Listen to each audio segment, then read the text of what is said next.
ശ്രീ സേനാപതി വേണു, മഹാരാഷ്ട്രയിലേക്ക് മാത്രം നിന്നാൽ കോൺഗ്രസ് ക്ഷീണിച്ചു വരുന്നു. പക്ഷേ ശിവസേനയുടെയും NCPയുടെയും കേന്ദ്രമാണല്ലോ അവിടെ. ഭരണം നഷ്ടമാകുന്ന 5 വർഷങ്ങൾ അവർക്കുണ്ടാക്കുന്ന ക്ഷീണം ഓർമ്മിക്കുന്നുണ്ടോ? അല്ല, കോൺഗ്രസ് അങ്ങനെ ഒരു ക്ഷീണിക്കുന്ന പാർട്ടിയല്ല. ഞങ്ങൾ നല്ല രീതിയിൽ തിരിച്ചുവരവ് നടത്തുകയാണ്. അത് കഴിഞ്ഞ പാർലമെന്റ് തെരഞ്ഞെടുപ്പിന്റെ ഫലം എൻ്റെ സ്നേഹിതൻ ശ്രീ യുവരാജ് ഇവിടെ സൂചിപ്പിച്ച് ഞാനത് ആവർത്തിക്കുന്നില്ല. അത് കോൺഗ്രസ്, പ്രത്യേകിച്ച് ഞങ്ങളുടെ നാനാ പട്ടാള PCC അധ്യക്ഷന്റെ നേതൃത്വത്തിൽ കോൺഗ്രസിൽ ഇപ്പോൾ അശോക് ചൗഹാൻ ഉൾപ്പെടെ ഒരുപാട് ആളുകൾ പുറത്തേക്ക് പോയി എങ്കിലും വലിയൊരു യുവനിര ഇന്ത്യൻ നാഷണൽ കോൺഗ്രസിന് വേണ്ടി പ്രവർത്തിക്കുന്നു. ഞങ്ങൾ പ്രധാനമായിട്ടും ശക്തി കേന്ദ്രീകരിക്കുന്നത് എന്ന് പറയുന്നത് നാഗപ്പൂർ വിദർഭ മേഖലയിലാണ്. ഈ മഹാരാഷ്ട്രയുടെ ഒരു രാഷ്ട്രീയ സ്ഥിതി എന്ന് പറഞ്ഞാൽ, ഞാനൊരു 5 വർഷക്കാലം മഹാരാഷ്ട്രയിൽ എൻ്റെ സർവീസിന്റെ ഭാഗമായി അവിടെ ബോംബെയിൽ ഉണ്ടായിരുന്നു. അപ്പം ഞാനിത് ഒക്കെ ഒന്ന് നേരിട്ട് കാണുവാനും എനിക്ക് അനുഭവം ഉണ്ടായിട്ടില്ല. അതായത് ചില പ്രദേശങ്ങൾ, ഇപ്പം ഞാൻ പറഞ്ഞ പോലെ ഈ വിദർഭ, നാഗപ്പൂര് അതുപോലുള്ള മേഖലകൾ കോൺഗ്രസിന്റെ ശക്തി കേന്ദ്രമാണ്.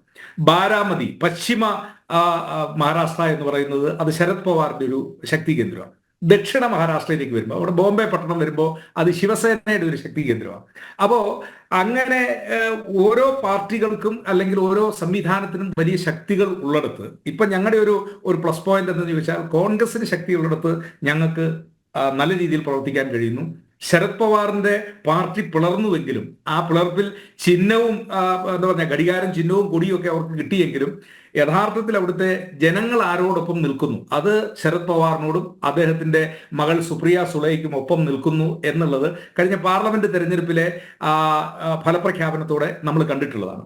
അപ്പോൾ അദ്ദേഹത്തിന്റെ മേഖലയിൽ ബാരാമതി ഉൾപ്പെടുന്ന പ്രദേശത്തിൽ ഈ NCPയും അതുപോലെ കൊങ്കൺ, സൗത്ത് ബോംബെ പട്ടണം ഉൾപ്പെടെയുള്ള പ്രദേശങ്ങളിൽ താക്കറെയുടെ, അതായത് ഉദ്ധവ് താക്കറെയുടെ പഴയ ബാൽ താക്കറെയുടെ മകന്റെ പാർട്ടി. അപ്പൊ ഈ 3 മേഖലകൾ കേന്ദ്രീകരിച്ചുകൊണ്ട് ഞങ്ങൾക്ക് ഈ സഖ്യത്തിലെ 3 കക്ഷികളും അവിടുത്തെ ഏറ്റവും പ്രധാനപ്പെട്ട പാർട്ടികളാണ്.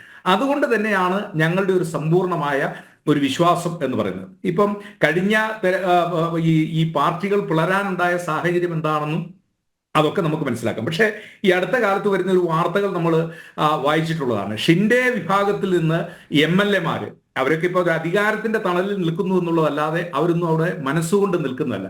ഒരു കാര്യം നമ്മൾ മനസ്സിലാക്കേണ്ടത്, ബോംബെയിലെ അല്ലെങ്കിൽ മഹാരാഷ്ട്രയിലെ ഈ അടിസ്ഥാന വർഗം ജനങ്ങൾ അവര് ബാൽ താക്കറെയോടൊപ്പം നിൽക്കുന്നത്, അല്ലെങ്കിൽ അദ്ദേഹത്തിന്റെ കുടുംബത്തോടും ബാൽ താക്കറെ പ്രതിനിധാനം ചെയ്യുന്ന, ഇപ്പൊ അദ്ദേഹത്തിന്റെ മകനാണ് അതിന് നേതൃത്വം കൊടുക്കുന്നത്, അവര് അതിനോട് വളരെ വൈകാരികമായിട്ട് നിൽക്കുന്ന ഒന്നാണ്. അതുകൊണ്ട് തന്നെയാണ് കഴിഞ്ഞ പാർലമെന്റ് തെരഞ്ഞെടുപ്പിൽ എത്രയാ വലിയ മുന്നേറ്റം ഉണ്ടാകും, 40-ലധികം സീറ്റുകളുടെ മുന്നേറ്റം ഉണ്ടാകും എന്നൊക്കെ പ്രതീക്ഷിച്ച NDA സഖ്യം വളരെ താഴോട്ട് പോകുന്ന സാഹചര്യം ഉണ്ടായത്. സേനാപതി വേണു.